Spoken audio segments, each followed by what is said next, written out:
covering recruiting and the transfer portal for the Razorbacks. This is Inside Arkansas Recruiting with Dudley Dawson. Welcome into the Inside Arkansas Recruiting Podcast presented by GoatLab Brewery. I'm your host, Dudley Dawson, and on today's edition, we've got a couple of great guys wanted to talk to. Brian Maupin, the head coach at Maumelle, who's really turned that program around, and Jordan Harris, one of the state's top players, a Razorback commit, and someone who's leading the state in sacks, which is always a fun thing to do. Coach Maupin, first of all, thanks for joining us. Talk about y'all have won 4 games in a row after losing the first 2. Just talk about how the team has kind of turned it around and started to push toward here in the middle of the season. Yeah, I mean, one of our big focuses in the offseason was not peaking too early. You know, last year I think we made a lot of the Parkview game and some of our non-conference matchups, and you know, this year trying to have a real intentional effort in just improving every week and putting ourselves in a good position to be playing our best ball in November. And, you know, I'm really proud of the guys. I thought we played one of our more complete games against Pine Bluff a couple weeks ago, offensively and defensively. Last week we were 6 for 6 offensively, 6 for 6 defensively against Watson Chapel. We're able to go down there, get a good conference win, get home. And now we're kind of setting ourselves up to kind of handle business and compete for a conference championship, which is where you want to be this time of year. Y'all started out the season with a very exciting game. I know you'd rather have won the game, but talk to, first of all, about Sylvan Hills and how they've kind of turned their program around and what type of game that was, and maybe was it an impetus to get going more?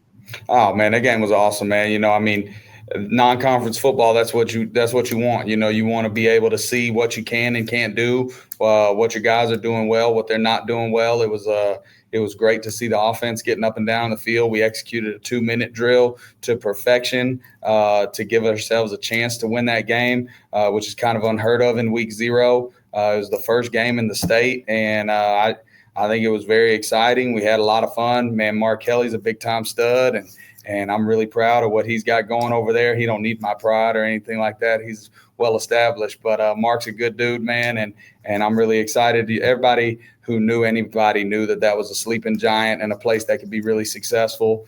I'm excited. I think we're going to re-up and play again in the next cycle, and so hoping for some good football down the road. But, man, it's just awesome to see a district school doing some good things like Sylvan Hills right now. Jordan, talk a little bit about that first game, how it may have sparked y'all, and obviously 4 really good wins in a row here and a pathway to be playing for what you want to at the end of the season. Just talk about how you maybe were part of the leadership that came out of that first game and knew what you had ahead of you. Man, after our first game, we knew what we need to work on. We came back, we regrouped, you know, coaching staff and then players. We knew we need to work on, watch the film, fix it up, and then we knew, you know, we don't got to play our best ball non-conference, but during conference, that's when everything matters.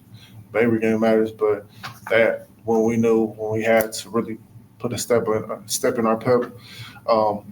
So offense played great, and defense we had to pick it up. You know, we took pride in everything we did.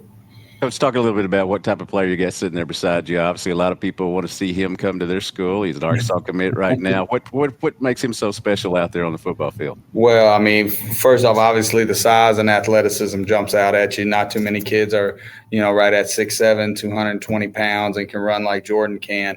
But, you know, I've mentioned before, you know, the thing that kind of catches people by surprise is how physical he is. You know, everybody assumes a guy coming from basketball is going to be athletic and long, but kind of a softy and a pretty boy. And, you know, just you can tell looking at him, he's not that pretty. So Jordan doesn't have any problems mixing it up. You know, like the 4th clip on his highlight tape is him squeezing down the line hard and blowing up a puller at Parkview. And I had a coach reach out to me recently who was like, Coach, we saw that 4th clip of him spilling a puller, and that was all we needed. The whole office was going nuts. And, you know, that's kind of the stuff that doesn't go noticed by the normal fan or just a guy watching a kid do a workout. But when you watch the tape and you see, like, man, this guy's impacting the game at all 3 levels and doing a really good job, that's what gives you a lot of foresight into the kind of player he can be once he gets into a college strength and conditioning program, nutrition program, gets a much better D-line coach than the one he's got now.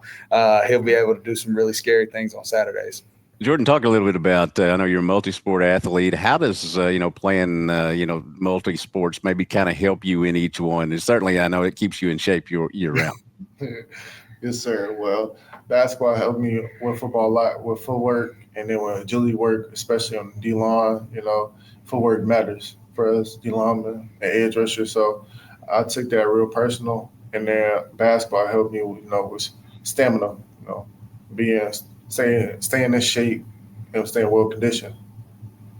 Brian, when you took the job over there, obviously they had some success, but you've kind of taken it to new heights. Is this, as it's come along here these last few years? Talk about the growth of the program and just what these young men have put in to get you to where you are now.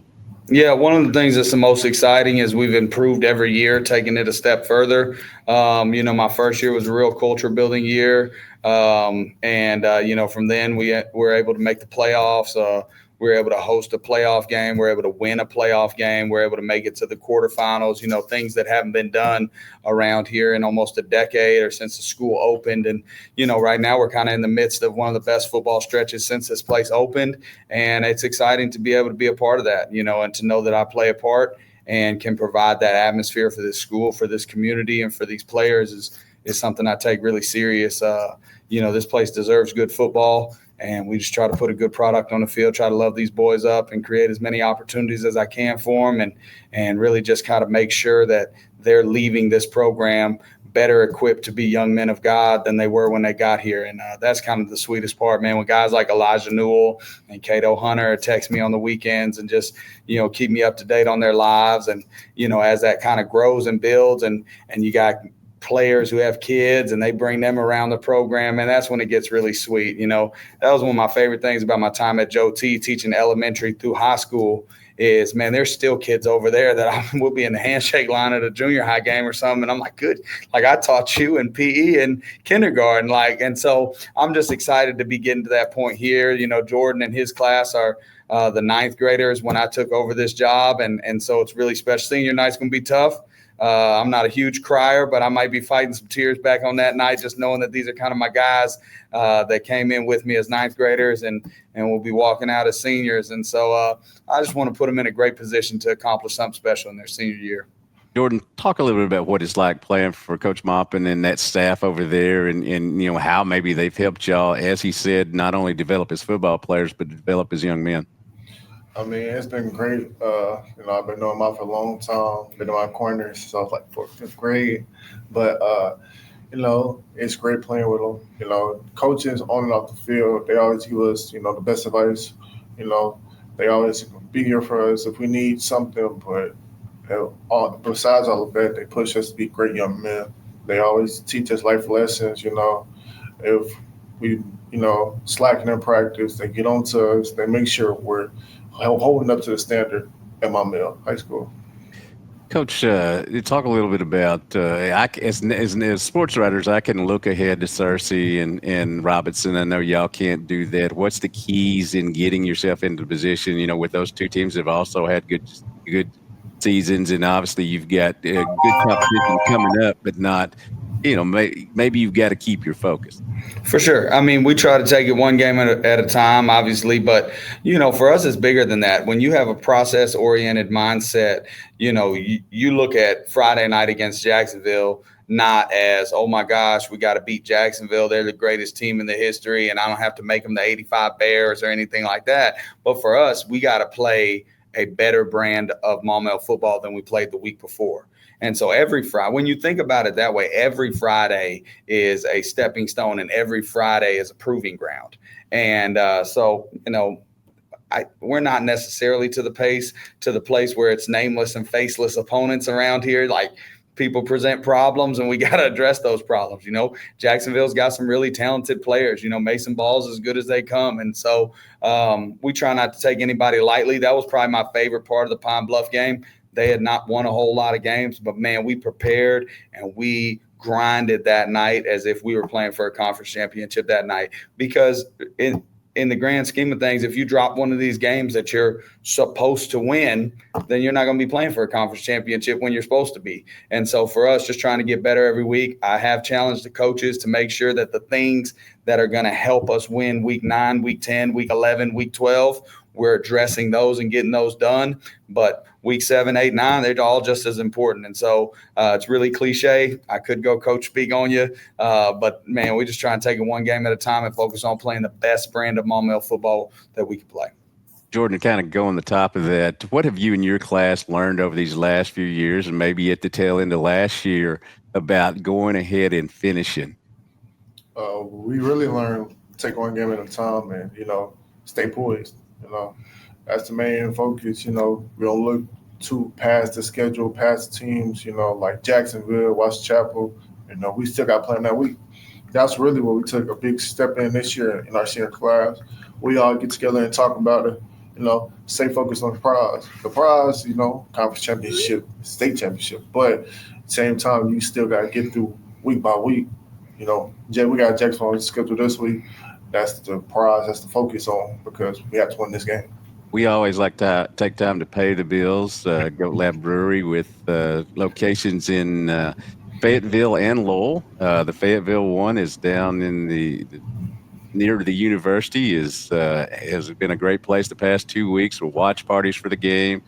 They're going to have another one at 2:30 this Saturday when Arkansas takes on Texas A&M. A great place to go either before the game for a 2:30 game or after the game, and you can celebrate or commiserate there equally. And Bill and Ron Adams do a great job at those two places, and it's kind of your new hangout for football games there.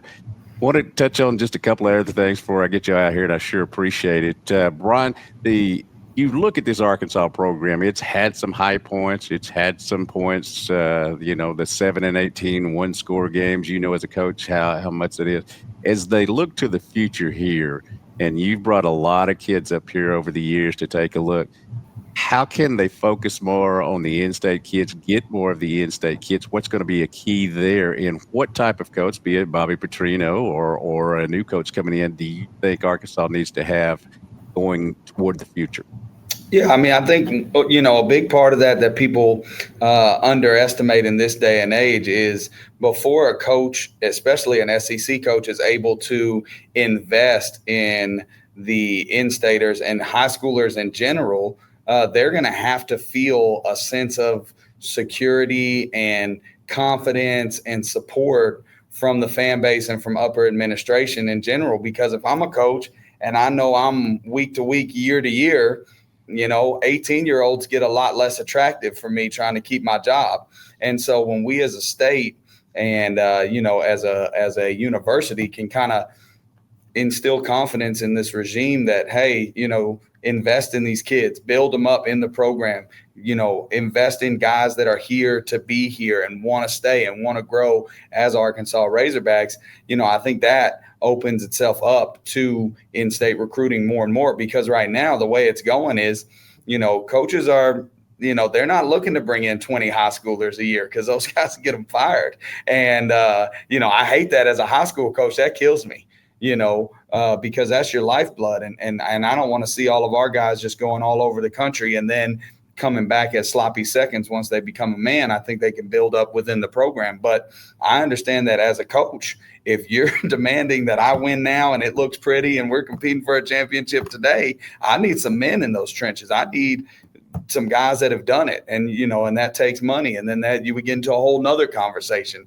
And so I really think the biggest thing that a coach can receive from the administration, from the state, is a vote of confidence that, hey, we see the long run, we see the big picture, and we're not going to freak out when it doesn't look perfect the first couple weeks of the first season. We understand that you're bringing in great class after great class, and these are guys that want to be here, that aren't going to go chase a bag every time they have a good season, and these are guys that want to wear the red and white. And you get those kind of homegrown Darren McFadden, Peyton Hillis types that want to be here, at the Roger Green, guys that want to be here, that want to put it on, and it doesn't matter who comes calling, they're Razorbacks. Because that's the other thing. I saw Lane Kiffin make a joke. He was bragging on one of his young receivers, and he was like, oh, not supposed to do that because now everybody will come offer him some money. And so, finding kids that you can invest in and that administration trusts you to invest in and you can see it through the big picture, and you don't have to feel as a coach like I got to cut corners, I got to win now, and then everything in your whole program becomes so transactional. When the whole program becomes transactional, you lose the biggest tie to the in-state kids that you have, which is family and state pride.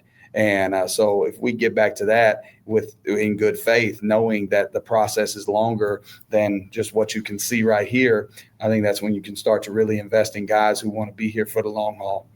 Yeah, I'm a very proud graduate of the University of Arkansas. I've tried to be very objective about the program over the years as it's coming along. And you know, when I see things aren't working, I call it out. But I'm also a very proud, native of the state of Arkansas. I really think there's something to third down, you being from Arkansas and getting to the quarterback a little bit quicker. What would you say about that?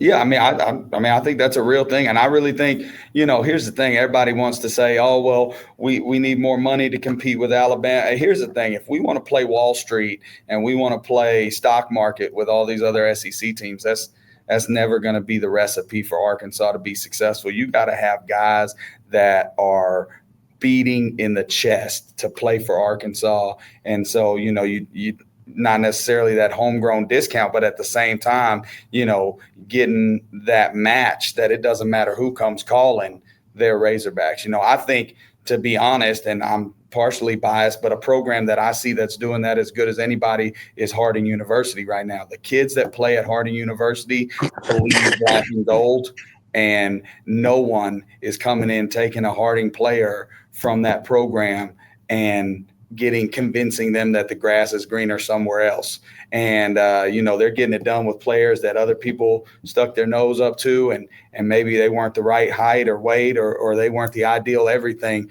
but they got some dog in them. They are football players, and they love being Harding football players. And I think if you can do that on a grander scale at the University of Arkansas, you can build something special, and you don't have to feel like you have to play big bank, take little bank with Texas A&M and Alabama every day, because that's not – I mean, here's the deal. That's not going to be the recipe for success. The recipe for success is going to be getting kids that care more, kids that are going to move the chains on third and short, kids that are going to get a stop on third and short, because it just means more than whatever NIL check that's hitting their account at the end of the week. Jordan, let's go back to – excuse me, I've been battling a little stomach thing here.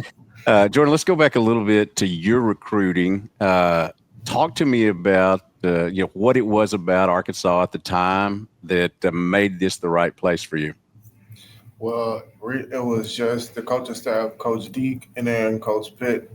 Them always going to be my guys. I got mad respect for Arkansas, but they made Arkansas feel like home. When I took my official visit down there, you had the assistant D-line coach, the DC. They all came to me, talked to my family, talked to us every day, and made it feel like home for this place, Arkansas.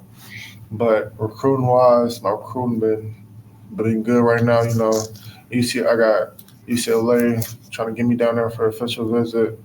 Nebraska been in contact. Ole Miss been tough on me. And so really just trying to weigh everything out, see what school actually wants Jordan for Jordan Harris, Talk to me a little bit about, just your feelings on the Arkansas program in general. Did you grow up an Arkansas fan, or you're a fan of a different school? As a player growing up watching games on TV, was there anybody that you pointed to in college or the NFL? I'd kind of like to be like that guy. Really, it's a lot of players, But growing up in Arkansas, I always watched the Razorbacks, I always been a fan of the Razorbacks, seeing what they was doing, It was tough, but they had good players, though, that I really like. I always been a D-lineman, if you ask me. I always loved D-line because I always loved getting dirty in the trenches. That's the best thing I love. And then I'd say the game they visited last year, when I watched them beat Tennessee, that was great. Seeing Landon Jackson, Nico, they play here, them guys, they just took defensive side so serious and brought grit to the Arkansas defense. Well, man, wherever you end up, whether it's Arkansas or someplace else, we wish you well. And I know that wish y'all the best the rest of the season as it goes along. I guess 4 more regular season games, and then I know y'all are planning on playing a little bit later than that, aren't y'all? Yes, sir. We're going to play some cold weather football around here.